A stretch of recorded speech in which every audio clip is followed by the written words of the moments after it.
Hello, Brooklyn, St. Michael. This is Paul from Strongsville, Ohio.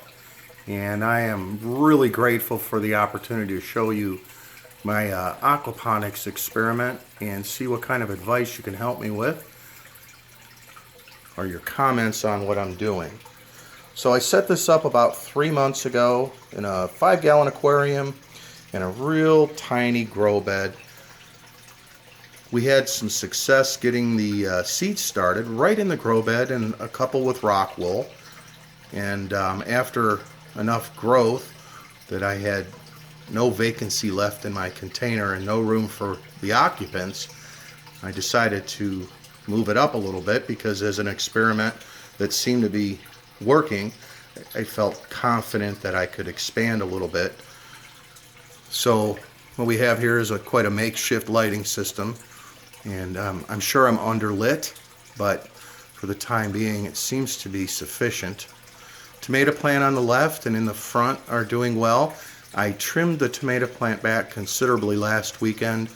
It just seemed like some of the lower branches might be using more of the nutrient than they needed to, and I wanted to try to produce some fruit as quickly as possible just to make sure that the experiment was successful and give me a good reason to move on to a larger system. I'm doing this simply because we have two deer factions in the neighborhood, the OG Rudolphs and a new group that moved in, the bloody antlers, I believe they're called. I have plenty of room to grow outside, but living in Northeast Ohio, it's certainly not going to be year-round, and with the deer that we have, it's just not possible to grow outside without them devouring whatever comes out of the ground. So I decided that, yeah, they win, and I'm going to move indoors, which is fine. So down here we have a 27-gallon tote with 12 calico goldfish that are, well, they seem to be doing real well. I had great success raising piranha and many community tanks, so caring for fish is not a problem for me. My water parameters are great for the fish. My ammonia is negligible, nitrite's negligible. Nitrate is working like it's supposed to. My pH is a little below 7, a little above 7. It hovers back and forth. I don't want to freak out if it goes a little bit one way or the other. It stays right in that range. I've got a very small pump here in the front on the left, just to kind of pick up some of the waste that is not being moved. And that's the question one. What do you suggest? Should I add a sump or perhaps just some sort of a filtration system inside to remove that hard particle waste that is not really beneficial any way around? We're using a 140-gallon pump that I've got turned down, so it's probably pumping at 110 or 120 gallons an hour if the specs from the manufacturer are accurate. And that's going into a half-inch ID plastic hose, and then up here into the grow bed in the back corner. We have I'm using a flood and drain, so we're using a bell siphon. 3/4 ID pipe there with a 2-inch bell and cap. The bottom of the container is not flat, it's corrugated and has lines that run into the center. So I think that might solve some of the problem of debris sitting on the bottom. Alright. Now I also had an overplant problem with the romaine. And that's another biscuit head move that I've made, but cut some of it off. I cut quite a bit of it off, and I'm not real sure if that's going to make it or if that's going to become more of a sacrificial lamb in this system. The cucumber back here seems to be doing really well. We've got good tendrils growing. They're grabbing on, moving, and we have good growth from this one. We just have a color difference. There came from the same batch of seeds, and it seems to be fairly healthy.